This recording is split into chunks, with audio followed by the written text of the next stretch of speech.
جانب اب ذرا ایک اور اہم مسئلے کے حوالے سے بات کرتے ہیں جو کہ گلگت بلتستان کے الیکشنز کے بعد سے جس نے کافی زیادہ سر اٹھایا ہے۔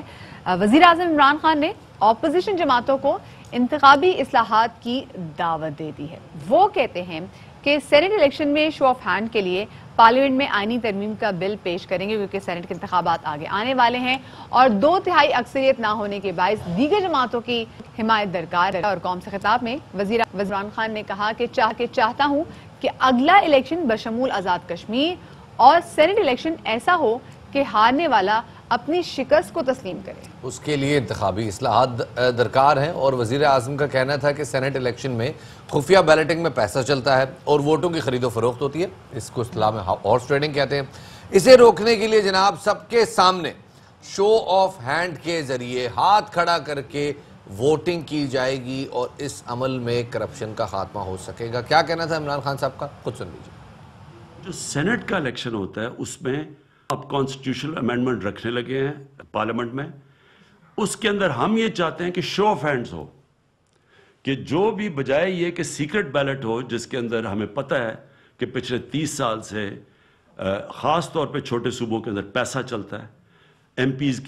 پیز کو پیسہ دے کے اور ان کی ووٹ خریدی جاتی ہے، اور جس سے سب کو پتہ ہے کہ کیا ہوتا ہے کہ وہ لوگ جو پارٹی میں بھی نہیں ہوتے وہ پیسے دے کے اور رشوت دے کے آ جاتے ہیں سینٹ میں۔ اس سے یہ ہوگا کہ یہ جو پیسہ چلتا ہے اور یہ جو کرپشن ہے یہ اس سارے سینٹ کے الیکٹرل پروسیس میں یہ ختم ہو۔ ساتھ میں وزیر اعظم عمران خان کا یہ بھی کہنا تھا کہ اب الیکشن میں ماڈرن ٹیکنالوجی کا استعمال ہوگا اور اس بارے میں الیکشن کمیشن سے بات بھی ہو رہی ہے اور ای ووٹنگ کے لیے نادرا سے اسی حوالے سے ڈیٹا بھی لیں گے۔ وزیر اعظم نے کہا کہ ایسا نظام لا رہے ہیں کہ جو اوورسیز پاکستانی ہیں وہ بھی ووٹنگ پروسیس کا حصہ بن سکیں، اور اسی حوالے سے مزید بات کرنے کے لیے ہمارے ساتھ موجود ہیں لیگی رہنما عظمہ بخاری صاحب، ان کو شامل گفتگو کریں گے۔ عظمہ، بہت شکریہ باخبر سویرا کو وقت دینے کے لیے۔ یہ کہے گا کہ وزیر اعظم نے شفاف الیکشن کے لیے اپوزیشن کو انتخابی اصلاحات کی دعوت دے دی ہے، کیا تعاون کیا جائے گا اس آفر پہ؟ پہلے تو اچھی بات یہ ہے کہ عمران خان صاحب کو شاید پتہ چل گیا ہے کہ انتخابات قریب ہیں اور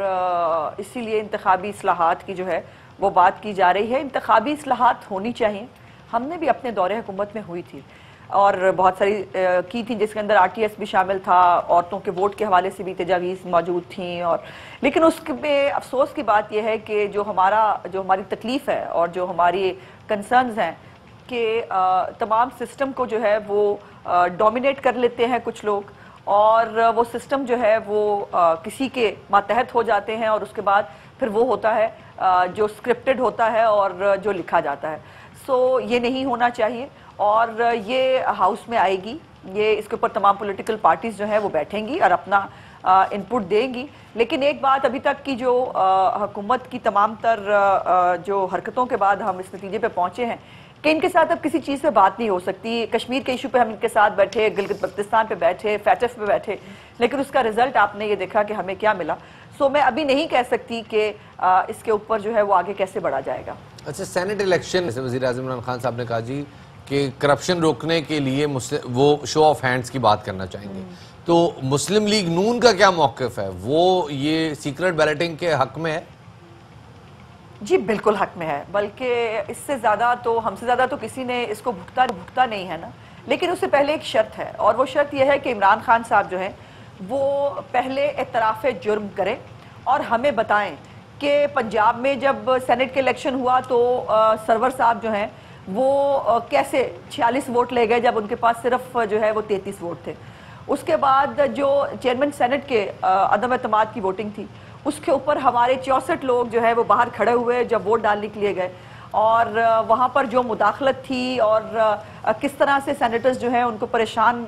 کیا گیا، حاصل بزنجو صاحب مرحوم اللہ میں ان کو مغفرت فرمائے، وہ اس کے اوپر آن ریکارڈ موجود ہیں۔ سو پہلے عمران خان کو اپنے جرائم کا اعتراف کرنا ہوگا اور بتانا ہوگا کہ اس نے سینٹ کے اندر جو ہے وہ نمائندگی حاصل کرنے کے لیے کیا کیا حرکتیں جو ہیں وہ کی ہیں اور کروائی ہیں، تاکہ پھر ہی اس پہ آگے بڑھا جا سکتا ہے۔ آپ نے یہاں پر یہ کہا کہ آپ شو آف ہینڈ کی ہیں۔ اچھا، سمنے صاحب نے یہ بھی دیکھا کہ وزیر اعظم عمران خان کہتے ہیں کہ وہ 2018 کے الیکشن میں جو دھاندلی ہوئی تھی اس کی تحقیقات کے لیے تیار تھے، لیکن اپوزیشن جو جماعتیں ہیں وہی کمیٹی میں نہیں آئی، یہ کیوں ہوا؟ غلط بیانی سے کام لے رہے ہیں، میں جھوٹ نہیں کہنا چاہتی، لیکن غلط بیانی سے کام لے رہے ہیں. پہلی تو بات یہ ہے کہ آپ کو یاد ہوگا کہ عمران خان صاحب جو لاہور سے ایک سیٹ جیتے تھے,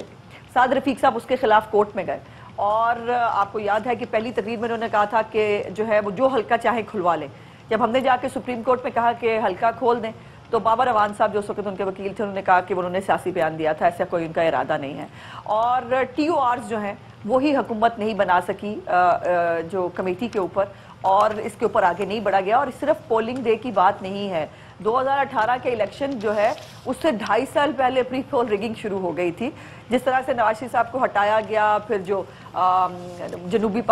پنجاب محاذ بنا, جس طرح سے ہمارے لوگوں کو ٹکٹوں لینے سے منع کیا گیا, اور بہت سارے معاملات ہوئے, اور الیکشن کے دن آر ٹی ایس ہی بیٹھ گیا. مطلب کس کس حلقے کی بات کریں, یہاں پر تو پورے کا پورا الیکشن ہی جو ہے وہ چوری کا تھا, اور ایک سلیکٹڈ جو ہے اس کو ہمارے سر پہ بٹھا دیا, اور آج پاکستان جو ہے اس کی قیمت پے کر رہا ہے. بہت بہت شکریہ جی. عظمیٰ بخاری ساتھ موجود تھیں اور بتا رہی ہیں کہ جناب یہ 2018 کے انتخابات میں جو دھاندلی کا سلسلہ تھا وہ 2 سال پہلے سے شروع کیا گیا تھا, جب نواز شریف کے خلاف, جو اس وقت کے پرائم منسٹر تھے, ان کے خلاف کیسز کا اور پاناما لیکس کا وہ پورا سلسلہ شروع کیا گیا.